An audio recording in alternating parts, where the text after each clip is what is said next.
One thing you need to know about carbon monoxide alarm is that it has a 7-year lifespan.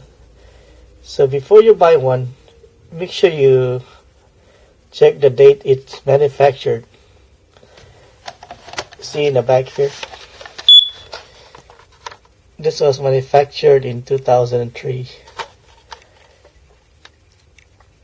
Now, I didn't know that. I bought this like 3 years ago, and today it started beeping. I thought it was the battery, so I changed the battery, and it's still beeping. I called tech support. Yes, I did. I called tech support, and they say, see that red light? If it does that every 30 seconds or so, then this thing needs to be replaced. The whole alarm needs to be replaced because it's past its lifespan already. And let me do a test. See, it should keep beeping and beeping, but it's not doing that anymore. So it is again.